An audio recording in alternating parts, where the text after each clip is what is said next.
Hello students, welcome to shiny max 10ஆம் வகுப்பு பயிற்சி 3.5ல 4வது கொஸ்டின் பார்க்கலாம். இங்கே எக்ஸ் ஒய் கொடுத்துக்கிட்டு எனில் X square into Y power minus 2 மதிப்பை காண்க.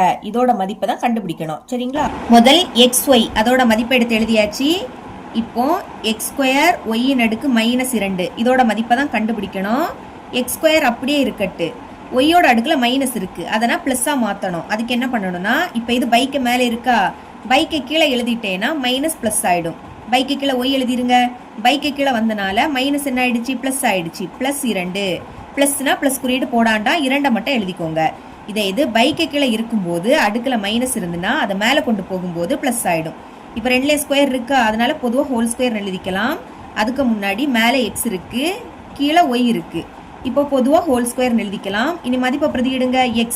எக்ஸுக்கு பதில் அதோட மதிப்பெடுத்து எழுதிக்கலாம். எழுதிக்கிறேன். ஏ ஸ்கொயர் கூட்டல் 3 × a -4 பை 3a ஸ்கொயர் -3. அடுத்து பை இருக்கு, பைனாலே வகுத்தல்னு அர்த்தம், அதனால வகுத்தலுக்கான குறியீடை போட்டுக்கோங்க. கீழே ஒய் இருக்கு, ஒய்க்கு பதில் அதோட மதிப்பெடுத்து எழுதிக்கலாம்.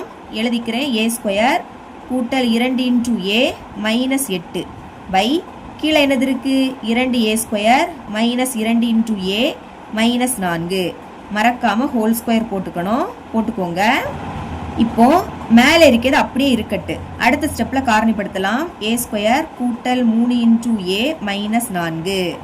கீழே பாருங்க, இங்கே 3 இருக்கு, இங்கே 3 இருக்கு. அப்போ 3 பொதுவாக வெளியே எடுத்துருங்க. வெளியே எடுத்த உடனே பிராக்கெட்டை ஓப்பன் பண்ணிக்கணும்.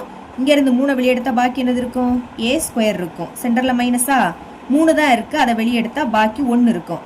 அதாவது 3 எப்படி எழுதலாம்னா, ஓர் 3 பெருக்குனா 3 தான் கிடைக்கும். இப்போ இதை பார்க்காதுங்க, இதை பாருங்க. இங்க இருந்து 3 வெளியே எடுத்தா பாக்கி அங்க 1 இருக்கும். ஓகேங்களா? சென்டர்ல வகுத்தல்னாலே அதுக்கு பதில் பெருக்கல் போட்டுக்கிட்டு இதை தலைகீழா எழுதணும். அதாவது கீழே உள்ளத மேலையும் மேல உள்ளத கீழே எழுதிக்கணும். இப்போ கீழே இருக்கிறத மேலே எடுத்து எழுதிக்கலாம். எப்படி எழுதிக்க போறேன்னா, 2 2 4 இது 2ஆம் வாய்ப்பால வரும், அதனால 2 பொதுவாக வெளியே எடுத்துடலாம். இங்க இருந்து 2 வெளியே எடுத்தா பாக்கி என்னது இருக்கும், ஏ ஸ்கொயர் இருக்கும் மைனஸ். இங்க இருந்து 2 வெளியே எடுத்தா பாக்கி ஏ இருக்கும் மைனஸ். இனி 4 எப்படி எழுதலாம்னா, 2 4. இனி 4 பார்க்காதுங்க, இதை பாருங்க. இங்க இருந்து ஒரு 2 வெளியே எடுத்தா உள்ள ஒரு 2 இருக்கும் பை. இனி மேலே இருக்கிறத பைக்கு கீழே எடுத்து எழுதிருங்க. அப்படியே எடுத்து எழுதிக்கலாம். ஏ ஸ்கொயர் 2 × a -8. மறக்காம ஹோல் ஸ்கொயர் போட்டுக்கோங்க. இப்போ இதை காரணிப்படுத்தலாமா? ஏ ஸ்கொயர் முன்னாடி எதுவுமே இல்லை, அப்போ லாஸ்ட் என்னது இருக்கு, -4 இருக்கு. இது பெருக்கும் போது கிடைக்கணும், பெருக்கும்போது -4 கிடைக்கணும். கூட்டும் போது சென்டர்ல உள்ளது, சென்டர்ல என்னது இருக்கு, +3 இருக்கு. இது கூட்டும் போது கிடைக்கணும். ஓகே, பெருக்கும் போது 4 எப்போ வரும், 1 4 பெருக்குனா 4 வரும், 2 பெருக்குனாலும் 4 வரும். இங்க மைனஸ் இருக்கிறதுனால கழிப்போம், கழிச்சா 3 கிடைக்கணும். 2ல இருந்து 2 கழிச்சா 0 கிடைக்கும், அப்ப இது வராது. 4ல இருந்து 1 கழிச்சா 3 கிடைக்கும், அதனாலதான் இதை எடுத்துக்கிட்டேன். இங்க மைனஸ் இருக்கிறதுனால இந்த 2ல ஏதாவது ஒண்ணுக்கு மைனஸ் குறியீடு போடணும். அதுக்கு அடுத்துள்ளதை பாருங்க. கூட்டும் போது இங்க என்ன குறியீடு இருக்கோ அதை பெரிய எண்ணுக்கு தான் போடணும். பிளஸ் இருக்கா, 4 தான் பெருசு, அதுக்கு பிளஸ் போட்டுடலாம். சிறிய எண்ணுக்கு மைனஸ் போட்டுடலாம். இப்போ ஒரு எண்ணுக்கு மைனஸ் குறியீடு போட்டாச்சு. இங்க ஃபர்ஸ்ட் ஏ ஸ்கொயர் இருக்கு, ஸ்கொயரை விட்டுருங்க. ஏ இருக்குதானே, அதை பைக்கு கீழே எழுதிக்கணும். இங்கேயும் பைக்கு கீழே ஏ. காரணி எழுதும் போது கீழே இருந்து தான் எழுதிக்கணும். அதாவது முதல் ஏ எழுதிக்கணும், அடுத்து -1 பாருங்க. ஏ -1 இன்டு அடுத்து ஏ கூட்டல் 4, ஏ கூட்டல் 4 பை 3 எடுத்து எழுதிக்கலாம். இன்டு இங்க ஸ்கொயர் இருக்கு, அப்போ 1க்கும் ஸ்கொயர் போட்டுக்கலாம். ஏன்னா 1 ஸ்கொயரோட மதிப்பும் என்னது, 1 தான். அப்போ அதை இப்படி எழுதிக்கலாம். 2 ஸ்கொயர் இருக்கு, நடுவில் மைனஸ். அப்போ என்ன ஃபார்முலா, ஏ ஸ்கொயர் -b ஸ்கொயர். இங்கே 2 ஸ்கொயர் இருக்கு, நடுவில் மைனஸ் இருக்கு.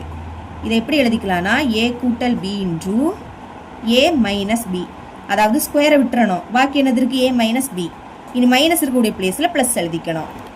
அதே மாதிரி இதே எழுதிக்கலாமா, ஸ்கொயரை விட்டுருங்க, பாக்கி என்னது இருக்கு, ஏ -1 இருக்கு. இனி மைனஸ் இருக்கக்கூடிய பிளேஸ்ல பிளஸ் வரும், ஏ எழுதிருங்க. மைனஸ் இருக்கு, அதுக்கு பதில் பிளஸ், அடுத்து 1. இடையில பெருக்கல் இருக்கு, வெளியே 2 இருக்கு. இப்போ இதை காரணிப்படுத்தலாமா, ஏ ஸ்கொயர் முன்னாடி எதுவுமே இல்லை, அப்போ லாஸ்ட் என்னது இருக்கு, -2. பெருக்கும் போது -2 கிடைக்கணும். கூட்டும் போது சென்டர்ல உள்ளது, சென்டர்ல -a இருக்கு, ஏக்கு முன்னாடி எதுவும் இல்லாட்டா 1 இருக்குன்னு அர்த்தம். அப்போ -1 கிடைக்கணும். பெருக்கும் போது 2 எப்போ வரும், 1 2 பெருக்குனாதான் 2 வரும். இங்க மைனஸ் இருக்கிறதுனால இதுல ஏதாவது ஒண்ணுக்கு மைனஸ் போடணும். அதை கண்டுபிடிக்க அடுத்துள்ளதை பாருங்க. கூட்டும் போது இங்க மைனஸ் இருக்கா, அதை பெரிய எண்ணுக்கு தான் போடணும். 2 பெருசு, அதுக்கு மைனஸ் போட்டுடலாம். சிறிய எண்ணுக்கு பிளஸ் போட்டுருங்க. ஓகே, இங்கே ஏ ஸ்கொயர் இருக்கு, ஸ்கொயரை விட்டுருங்க. அப்போ பைக்கு கீழே ஏ எழுதிக்கணும், இங்கே பைக்கு கீழே ஏ. காரணம் எப்படி எழுதணும்? கீழே உள்ள ஏயை முதல் எழுதிக்கணும், அடுத்து ப்ளஸ் 1. அப்போ ஏ ப்ளஸ் 1ன்னு எழுதிக்கணும். ஏ கூட்டல் 1 இன்டு அடுத்து ஏ மைனஸ் 2. ஏ மைனஸ் 2 பை, இதை காரணிப்படுத்தலாமா? பெருக்கும் போது என்ன கிடைக்கணும்னா ஏ ஸ்கொயர் முன்னாடி எதுவுமே இல்லை, அப்போ கடைசி என்னது இருக்கு? -8 இருக்கு. கூட்டும் போது சென்டரில் உள்ளது, சென்டரில் என்னது இருக்கு? +2 இருக்கு, எழுதிருங்க. ஓகே, பெருக்கும் போது 8 எப்போ கிடைக்கும்? 4ஐயும் 2ஐயும் பெருக்குனா 8 கிடைக்கும். இங்கே மைனஸ் இருக்கிறதுனால கழிப்போம், கழிச்சா 2 கிடைக்கணும். 4ல இருந்து 2 கழிச்சா 2 கரெக்டாக வருது. பெருக்கும் போது இங்கே மைனஸ் இருந்துன்னா இந்த ரெண்டில் ஏதாவது ஒன்றுக்கு மைனஸ் போடணும். அதை கண்டுபிடிக்க அடுத்துள்ளதை பாருங்க. கூட்டும் போது இங்கே என்ன குறியீடு இருக்கோ அதை பெரிய எண்ணுக்கு தான் போடணும். ப்ளஸ் இருக்கு, 4 தான் பெருசு, அப்போ பெரிய எண்ணுக்கு ப்ளஸ், சிறிய எண்ணுக்கு மைனஸ். இப்போ ஒரு எண்ணுக்கு மைனஸ் போட்டுட்டோமா? இங்கேயும் ஏ ஸ்கொயர் இருக்கு, ஸ்கொயரை விட்டுறலாம். அப்போ ஏயை பைக்கு கீழே எழுதணும், இங்கேயும் பைக்கு கீழே ஏ எழுதிக்கோங்க. அப்போ முதல் காரணி என்னது? ஏ கூட்டல் 4. ஏ கூட்டல் 4. ரெண்டாவது காரணி ஏ மைனஸ் 2. ஏ மைனஸ் 2. மறக்காம ஹோல் ஸ்கொயர் போட்டுக்கலாம். கேன்சல் பண்ணலாமா? மேலே ஏ மைனஸ் 1 இருக்கு, கீழே ஏ மைனஸ் 1. மேலே ஏ கூட்டல் 4 இருக்கு, கீழே ஏ கூட்டல் 4. மேலே ஏ கூட்டல் 1 இருக்கு, கீழே ஏ கூட்டல் 1.